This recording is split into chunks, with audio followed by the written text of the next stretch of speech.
안녕하십니까. 매일 아침 조간신문의 주요 기사를 딱딱 풀어서 해석해드리는 조간딱풀 4월 9일 화요일에 인사드립니다. 총선 드디어 하루 앞으로 다가왔습니다. 오늘 아침 신문은 마지막 판세 점검 그리고 최종 변수는 뭔지 그런 부분들을 집중적으로 다뤘습니다. 먼저 중앙일보와 동아일보 일면톡 그리고 동아일보 정치면 기사입니다. 중앙일보는 2060 남성 손에 배지 주인 바뀐다. 동아일보는 민주 단독 가반, 국민의힘 저지, 자정까지 총력전. 야당은 수도권 31곳 잡으면 가반 된다. 여당은 두 자릿수 지역에서 골든 크로스가 일어나고 있다. 지지율 역전이죠. 자, 중앙일보는 총선 D-1 세대 간 분포가 투표의 변수가 되고 있다. 세대 투표가 변수가 되고 있다.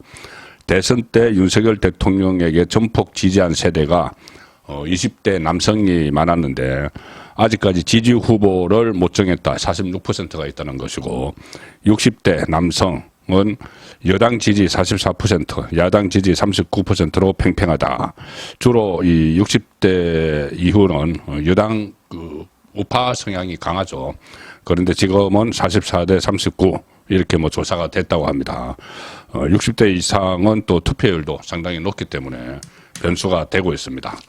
마지막 한동훈의 국민의힘이 마지막에 기대는 것이 투표율이죠. 특히 우파 성향의 유권자, 앵그리 우파, 화가 났던 우파들이 지금 투표장에 몰려가면 충분히 승부를 볼 수 있다. 자, 그런 상황으로 제가 정리를 해드리겠습니다. 총선 판세에 대해서는 사실상 지금까지 선거 바로 전날까지도 총선 판세를 제대로 정확하게 마친 언론은 거의 없습니다. 워낙 254개의 선거구에서 혼전이 일어나기 때문에 그걸 정확하게 예측하기는 어렵죠. 항상 예측과 결과가 빗나가는 것이 이 총선입니다. 대선은 어느 정도 예상이 가능한데 총선은 미리 내다보기가 상당히 어렵죠. 그래서 어쨌든 그래도 각 언론은 이런저런 분석 기사를 내놓습니다. 동아일보는 이재명이 이렇게 이야기했다고 합니다. 수도권 초박빙 31곳을 이재명이 공개를 했는데 100병전이다. 3표가 모자란다. 이재명이 그렇게 마지막 ob수를 하고 있고 한동훈 비대위원장은 우리는 본투표에서 승부를 볼 것이다. 그리고 국민의힘은 경합지역이 60곳에 달한다. 선전할 때는 1당이 가능하다. 어제 제가 말씀드린 대로 지금 한강벨트를 비롯해서 주요 격전지에서 당초 55곳으로 55곳이 경합이다. 이렇게 국민의힘이 밝혔었는데 어제 한 5개 더 늘어나서 60개 플러스 알파가 지금 경합지역으로 바뀌었다. 그래서 분위기가 좋아지고 있다는 이야기입니다. 그리고 초박빙지에서도 골든크로스가 계속 생겨나고 있다. 경합지의 판세가 열세에서 우세로 돌아선 골든크로스 상황이 야권의 압승 판세를 뒤집을 게임 체인저가 될 수 있다. 자, 경합지역에서 이 골든크로스가 일어나는 것이 그러니까는 열세에서 우세로 돌아서는 이 상황이 게임 체인저가 될 수 있다. 완전히 판세로 바꿀 수가 있다. 자, 이런 자신감이 이 국민의힘 안에서 지금 오늘 현재까지도 계속 나오고 있습니다. 그래서 제가 말씀드린 대로 우세 지역이 한 90곳이라고 본다면은 거기에 경합지 60곳 중에서 절반만 하면은 30곳, 그 다음에 비례대표 한 20곳 하면은 140 플러스 알파도 가능하다. 자, 그것은 제 예측입니다. 총선 때 말씀드리지만은 254개 선거구에서 워낙 변수도 많고 이변이 속출할 수가 있기 때문에 일단은 지금 전체 구도상 국민의힘 지지층이 투표장에 많이 나가서 경합지역에서 골든크로스가 계속 일어나면은 일당도 가능하다. 그렇게 제가 정리를 해서 말씀을 드리고 있습니다. 동아일보는 총선 D-1을 맞아서 지난 100일 동안 주목해야 할 장면 한 여당 5개, 야당 5개를 소개를 했습니다. 동아일보 사면기사입니다. 비명 행사 공천 내용, 대파 875원 논란, 표심 출렁인 100일, 총선 전국 뒤흔든 여야 결정적 장면인데 먼저 여당부터 말씀드리면은 첫 번째는 비대위원장 한동훈 조기 등판, 두 번째는 디올백 논란 두고 윤한 갈등, 세 번째는 현역 불패 공천과 막말 후보 공천 취소, 네 번째는 이종섭 항상무 논란의 수도권 위기론 계속 출렁이죠. 그리고 다섯 번째, 지금 현재 의정 갈등이 장기화되고 있고 대파 875원 논란도, 대파 875원 이것은 왜곡된 것이죠. 이것은 그 왜곡된 프레임에 갇혀서 875원 대파 이야기가 계속 나오고 있습니다. 민주당 쪽에서는 첫 번째는 이재명 대표 흉기 피습, 두 번째는 이낙연 탈당, 이준석과 합당 무산, 세 번째는 비명행사 친명횡재 논란 공천, 네 번째는 반윤 반명의 조국당 예상밖 돌풍, 다섯 번째는 양문석 편법 대출, 김준혁 성상납 발언 논란. 자, 이런 논란들이 지금 양쪽에서 있었습니다. 논란도 있었고 어떻게 보면은 한동훈이 조기 등판하는 이런 변수도 일어났었죠. 자, 그래서 이런 전체적인 이 100일 동안의 움직임, 여기에 대한 심판이 내일 이루어지는 겁니다. 이번 선거를 통해서 눈여겨볼 지역구가 몇 군데 있죠. 이것은 향후 총선 이후의 전국 정계와도 밀접한 관련이 있기 때문에 어떤 곳에서 누가 당선되는지에 따라서 전국이 좀 달라질 수 있습니다. 자, 중앙일보는 이 3면에서 그 부분을 분석을 했습니다. 계양을 명룡, 분당갑, 광철, 빅삿 대전, 성전 누가 될까? 명룡은 이재명, 원희룡, 계양을, 분당갑, 광철은 이광재, 안철수. 자, 그래서 이들 저기 몇 개 선거구는 결과가 이 단순한 한석을 넘어서 이 중진들의 생존 여부에 따라서 여야 정치 지형이 요동칠 수 있다. 대표적인 지역이 명룡 대전에 펼쳐지고는 인천 계양을, 이재명, 원희룡이죠. 지금 여론조사 뭐 이런 것에서는 오차범위 안에 있다는 조사가 지금 계속 나오고 있습니다. 이재명이 승리하면 당권은 물론 차기 대권 주자 지위도 사실상 예약했다는 평가다. 그렇지만 여기에 변수가 하나 있죠. 사법 리스크. 잠시 후에 전해드릴 겁니다. 선거 끝나면 이재명의 사법 리스크도 본격적으로 시작이 됩니다. 당선이 되면은 그 사법 리스크를 또 방탄조끼로 있기 때문에 어느 정도 방어할 수 있겠지만 낙선하면은 바로 무방비로 사법 리스크에 걸려듭니다. 반대로 원희룡 후보가 이기면 야권 우세 지역에서 민주당 대표를 눌렀기에 단숨에 보수 진영 차기 대선 주자로 발돋움한다. 경기 성남 분당갑의 이광재, 안철수도 서로 성패에 따라서 당내의 위상이 완전히 달라지는 것은 마찬가지죠. 그리고 5선에 도전하는 나경원, 서울 동작을에서 류삼영과 치열한 대결을 벌이고 있는데 나경원 후보가 승리하면 비윤계의 상징이자 유력한 당권 주자로 부상한다. 전당대회가 열리게 되죠. 비대위 체제가 끝나고 그러면은 나경원이 승리하면은 지금 현재 5선이 되면서 당대표 경선에 또 나서게 되는데 친윤보다는 비윤, 저번에 당대표 경선에 나섰을 때 용산에서 거부감을 표시를 했기 때문에 비윤 이렇게 분류가 되고 있습니다.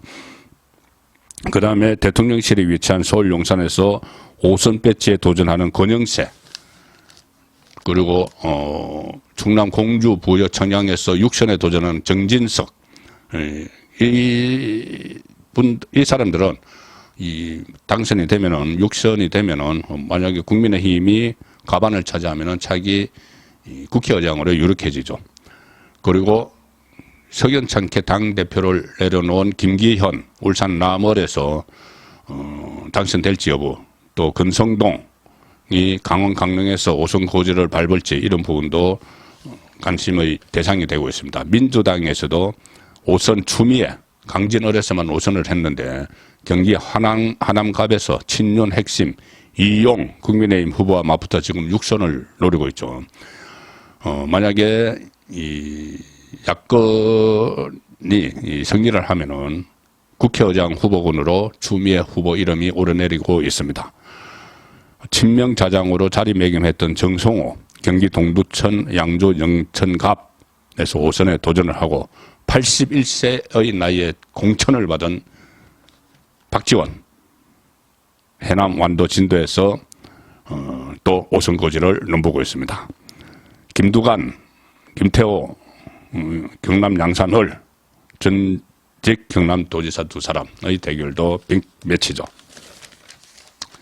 또 한 명이 있습니다. 이번 총선을 끝으로 무대 뒤로 퇴장할 것으로 예상이 됐고 선거 중반전까지만 해도 이제 끝나는구나 생각을 했던 이준석이 기사회생할 여지가 하나 생겼습니다.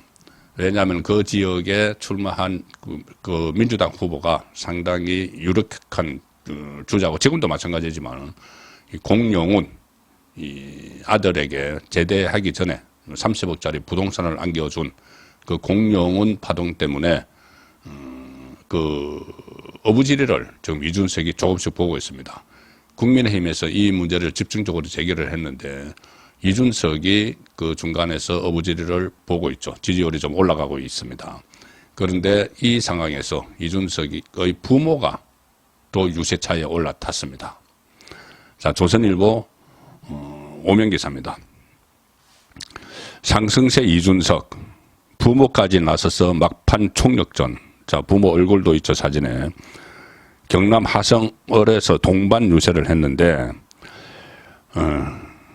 이준석 후보의 부모가 지난 7일에 이번 선거에서 처음으로 유세차에 올라 마이크를 잡고 이준석 아들 지지를 호소를 했습니다. 지난달 말 더불어민주당 공용훈 후보의 아들 부동산 꼼수 정연 논란이 불거진 것을 기점으로 이준석 후보 지지율이 상승세를 보이자 이준석의 부모가 막판 지원 유세에 나선 건데 이준석 후보 아버지 이수월 씨, 유승민 의원과 경북구 동기죠. 이수월 씨는 이렇게 이야기합니다. 아들이 정치하겠다고 했을 때 제가 아비로서 절대 비리에 연루되지 마라. 줄 잘 서서 출시하겠다고 내 서신을 끊고 남한테 비굴한 행동을 하지 마라. 두 가지를 당부를 했다. 유세차에서 하는 이야기입니다. 이준석 아버지가. 그리고 여러분이 힘을 모아서 저희 아들을 당선시켜주면 제가 그 두 가지를 제대로 지키는지 여러분보다 더 눈을 부릅뜨고 감시하도록 하겠다. 어머니도 이 유세차에 올라서 뭐 과거 눈물을 흘렸던 이야기, 뭐 이런 이야기를 했는데, 자, 아버지가 했던 이야기, 절대 비리에 연루되지 마라. 줄 잘 서서 출시하겠다고 내 서신을 끊고 남한테 비굴한 행동을 하지 마라. 당부를 했다. 그거 지켜보겠다. 자, 그런데 이미 두 가지 다 어겼습니다. 이 성접대 비리. 정치판에 들어오자마자 박근혜 키저로서 성접대를 받은 의혹. 그것 때문에 당대표직도 날아갔죠, 나중에. 그리고 지금 아직 무고죄가 남아서 아직 이거 형사처벌을 받아야 되는 사안입니다. 성접대 비리. 그리고 이 줄 잘 서서 출사하겠다고. 자, 처음에 박근혜 기조로 들어왔죠. 그 다음에 유승민 쫓아서 나가서 이 박근혜 그 탄핵하는데 찬성을 했습니다. 그 다음에 또 김무성 쪽에 줄을 섰고 또 손학규와 같이 정치를 했다가 지금은 다시 그 김종인 쪽으로 그 밑에서 그 코치를 받고 계속 말을 갈아탔죠. 자, 계속 줄을 섰죠. 자, 어쨌든 가는 곳마다 그리고 또 분란을 일으킨 이 상황인데 이준석이 행여나 국회로 들어오면은 가뜩이나 지금 22대 국회 엉망이 될 가능성이 상당히 높습니다. 이재명, 조국 뭐 이런 사람들, 뭐 황우나 무슨 뭐 박은정 뭐 이런 사람들이 다 지금 국회에 들어오고 민주당 비례대표 줄을 타고 이 친북, 좌파, 극좌파 그리고 이 계담 세력도 막 들어오는데 여기에 또 이준석까지 같이 들어오면은 참 22대 국회가 역대 최악의 국회가 되는 건 시간 문제가 될 것 같습니다. 마지막 내일 유권자의 선택에 따라서 어떤 국회의 모습을 보일지가 판가름 납니다. 그리고 이재명은 조금 전에 말씀드렸다시피 곧 이 사법 처리를 당할 수밖에 없는 그런 상황이죠. 지금 민주당의 막판의 최대 악재는 김준혁의 망언 릴레이입니다. 김준혁, 수원 정에 출마한 김준혁의 망언 릴레이인데, 뭐 오늘도 여러 가지 망언이 막 과거 했던 말이 쏟아졌는데 일일이 전해 들으기도 민망할 정도의 말들이 많습니다.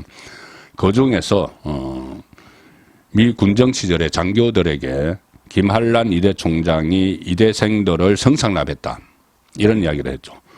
이것은 뭐 단순한 망언 정도가 아니고 우리나라가 대한민국이 성립되는 그 근현대사 과정을 왜곡하고 모독을 한 그 망언인데, 거기에 이재명이 동조하는 글을 올렸다가 논란이 될 것 같으니까는 삭제를 했다고 합니다. 자, 조선일보 일면 하단 기사입니다.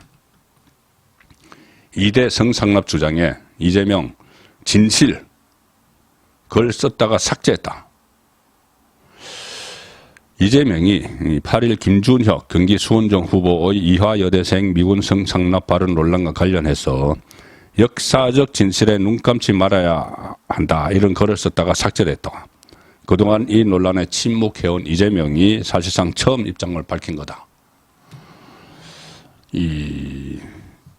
이재명은 이제 강성 지지층이 반발을 할까봐 김준혁이 이런 망언에도 뭐 말 한마디 하지 않고 있다가 이제 선거 막판에 마치 두둔하는 듯한 글을 쓰는데, 이 글의 내용이 그러니까 이 글을 쓰면서 인용한 그 영상, 같이 공유한 영상의 내용이 허위다, 허위 가능성이 높다, 이런 것이 밝혀지니까는 또 글을 지웠습니다.